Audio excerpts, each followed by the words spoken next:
Assalamualaikum warahmatullahi wabarakatuh. Tabibun.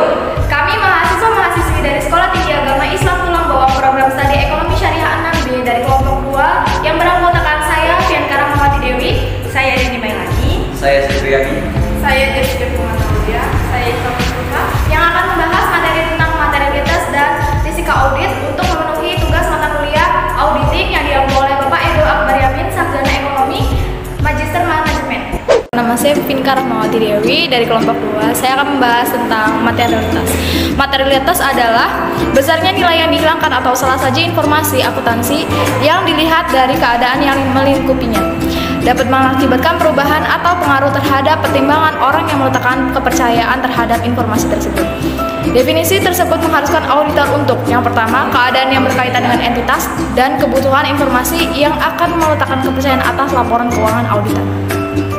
Berikut adalah langkah dalam menerapkan materialitas adalah yang pertama, menetapkan pertimbangan awal materialitas. Yang kedua, ada mengalokasikan pertimbangan awal materialitas kepada segmen audit. Yang ketiga, mengestimasi keseluruhan dalam segmen. Yang keempat, ada mengestimasi keseluruhan kesalahan.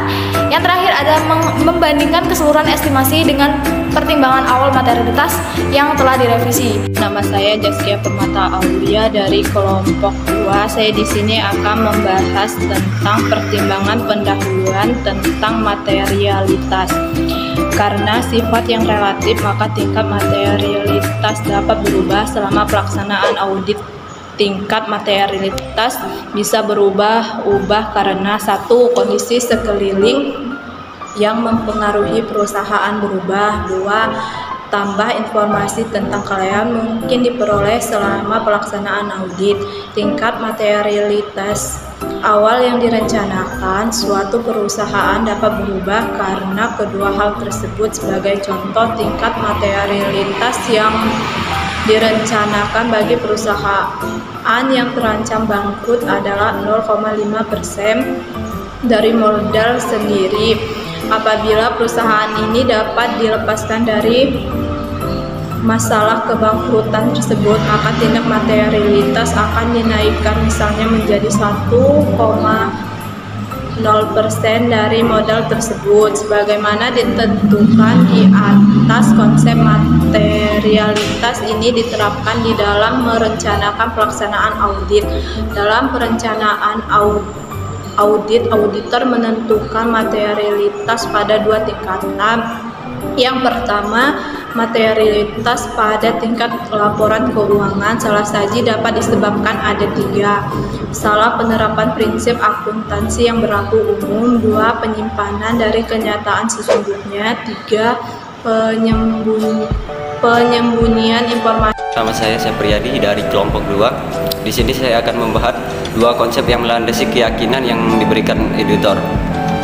Auditor tidak dapat memberikan jaminan bagi klien atau pemakai laporan keuangan yang lain karena ia tidak memeriksa setiap transaksi yang terjadi dalam tahun yang diaudit dan tidak dapat menentukan apakah semua transaksi yang terjadi telah tercatat, diringkas, tergolongkan dan dikomplikasikan secara sistematis dan ke dalam laporan keuangan.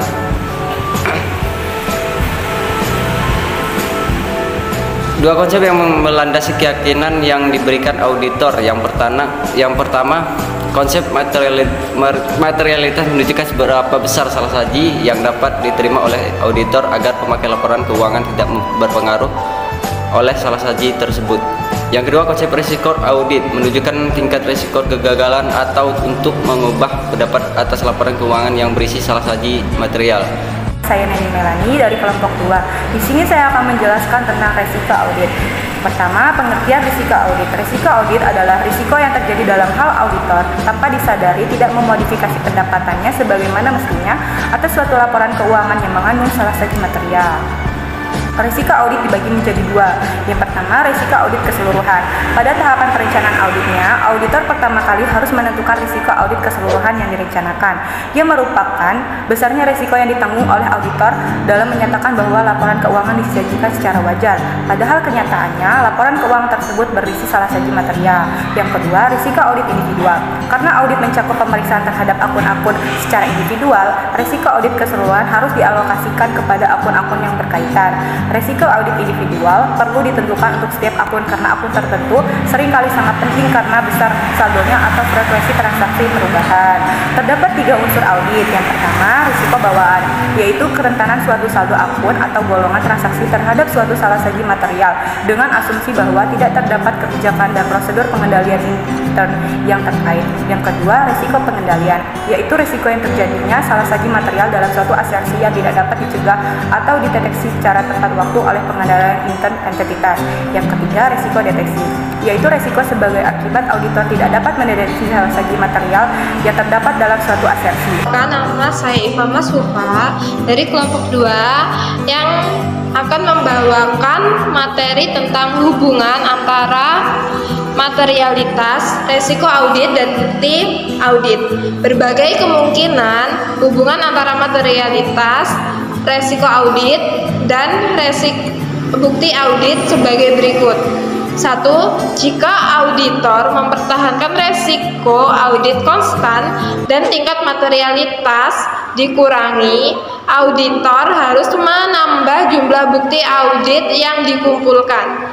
2. Jika auditor mempertahankan tingkat materialitas konstan dan mengurangi jumlah bukti audit yang dikumpulkan, resiko audit menjadi meningkat. 3. Jika auditor menginginkan untuk mengurangi resiko audit, auditor dapat menambah salah satu dari 3 cara berikut.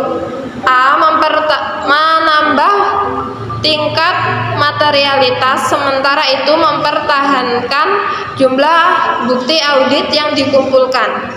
B. Menambah jumlah bukti audit yang dikumpulkan, sementara itu tingkat materialitas dapat dipertahankan. Dan C.